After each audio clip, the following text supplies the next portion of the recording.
aside from that, the big news is Adama. So I put a poll out on the Exchange Twitter, Adama yes or no, and the no's took it, 55% no. Close. Bardi, should we sign Adama Traore? Adama Traore is my favourite player to watch that's not at my club. He's an incredible individual. He's an incredible footballer. You can't defend him. If there's a football pitch behind you, that you're done. As Vertonghen said, that if there's space behind you, he's going to do you. And that's great to watch. But I'm not sure I could watch him do what he kept doing against us, for us, destroying our fullback, destroying the centre back, and then just nothing happening. I think he would be a great distraction tool. He would cause absolute chaos. I think he's an incredible substitute to bring on when people are tired. I think he offers us something, but I'm not sure that's something that I want or something that we need. I'd like us to play a bit more possession based, and I don't think Adama gives us those skills.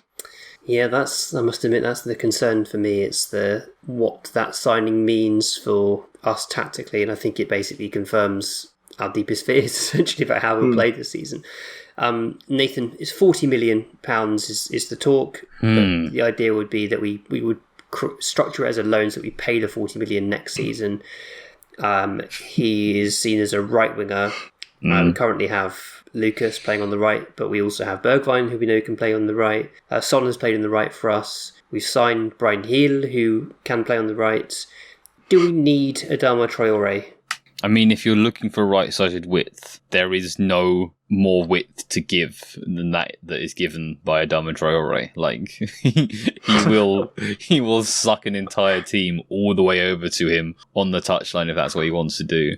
So that would certainly take care of that demand. Like, I don't know, as you've clocked on, as you alluded to earlier, I'm kind of a little bit obsessed with Adama Traore because he is maybe the most unique footballer ever. He truly is one of a kind. In the fact that he like dribbly wingers who don't have much end product are kind of like a dime a dozen, but like he's so extreme in every regard. Yeah. But I can't stop. You laughing because I said suck off or something? Did I say something rude? No. I just completely agree with you that I can't stop watching Adama Traore. Yeah. I can't stop watching him, and I really, really like him. But I'm not sure those are qualities that make him a good footballer.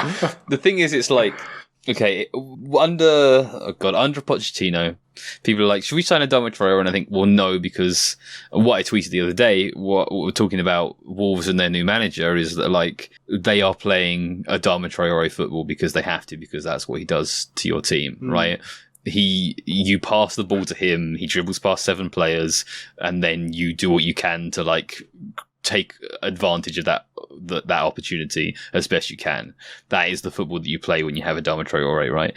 And it's like, when we played more systemic football, when we had more of a possession model, Adama would have sort of torn that up. But Nuno, strangely enough, looking back at Wolves, like Adama and Nuno are kind of a good fit, right? Because you're playing direct attacks and you're trying to, make things happen super fast with that. Well, there's Adama Traore. The thing with that is that, like, he did well at Wolves under Nuno. He put up sort of up towards between 0.2 and 0.3 expected assists per 90. Very little in the way of goals. What's interesting, and we are working on a sample of literally 2 games, but under the new manager, he's playing more central and he's absolutely getting the shots off. So he has an upright, more in terms of key passes. He's putting up 5 shots per 90, which puts him in there with like the greatest strikers ever. Like Harry Kane gets like above 5 when he's fit. And obviously he's not a great finisher. In fact, obviously he's a bad finisher, but like there comes a point, just in talking in pure numbers here, where like just putting up the raw shots and getting the chance to sky them, half of them, you're still gonna like create a lot for yourself. And it's like the more dangerous a position he's doing those dribbles. Like he literally he's one-on-one with Hugo Lloris. He's the greatest one-on-one player ever. He shoots, right? It's like you can get him into situations, and I feel like that we talking about Nuno, we're talking about what our plans of him. We're not going to do this, but maybe we will start to clock on that like he literally.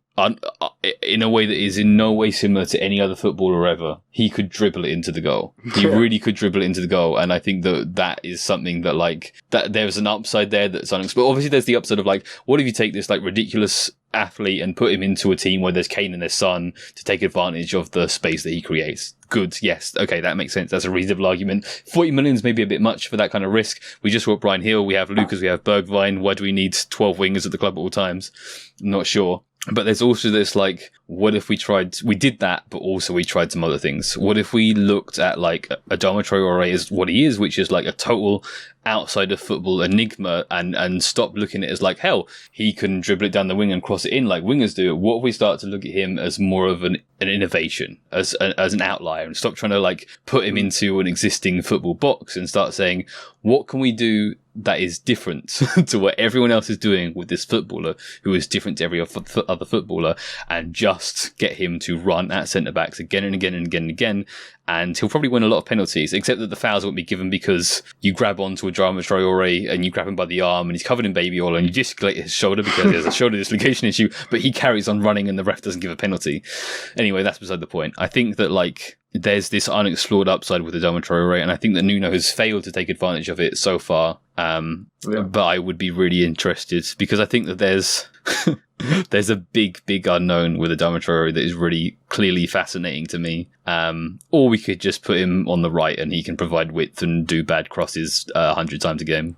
Nathan, you've just, at the very end of that very eloquent soliloquy, you've said the point I was going to make, which is, if it were a different manager, I think the 40 million risk would be a lot more sort of acceptable.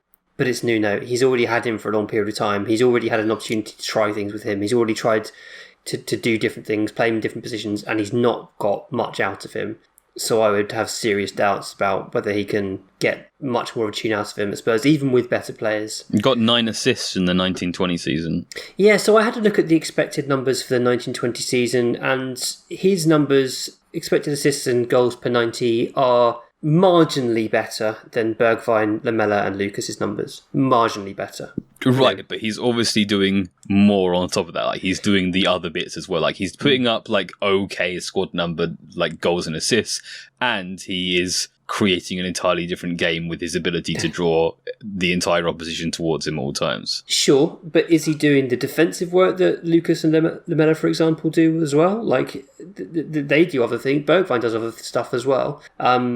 In 2021, his numbers were slightly worse than all of our players. I'm not saying that you're wrong. I think, like, there is potential for someone to get hold of Adama and turn him into something better than what he is. But at this point in his career, I'd be really, really surprised if it's Nuno Espirito Santo. And I also just think that 40 million, when times are tight, is better spent elsewhere. And frankly, if we're going to buy someone's play on the right, buy Noni Madueke, whose upside is, I think, even higher than Adama's. I think Madueke is going to be a star.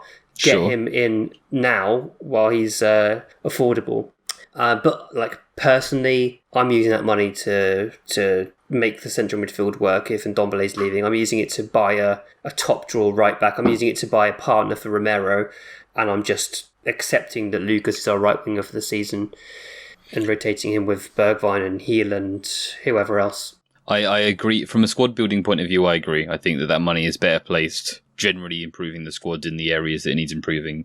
But from a tactical point of view, I'm kind of in a, like, yeah, you know, screw it. Let's just throw the dice and try the Adama thing. So I'm kind of happy either way. It would be really fun to watch him play for us. I think this is a proper dice roll. We've got to the final week of the transfer window. We're not gonna go out and buy a right back. We're not going to go out and buy a centre midfielder that's going to change the style of play. If we're going to do a counter attack, I'd rather Adama was tearing up the pitch than Lucas, and I think it's come down to that. That is the thing. Simple fact. We do have Lucas, who is like less than Adama. He's like half an Adama in every regard. Exactly. Yeah, it's interesting, isn't it? Like, the one time Lucas seems to have had a really good pre-season, had a great first game against Man City, seems to have established himself. Then the rumours are we're trying to sign a player to replace him, who basically does what he does, but better.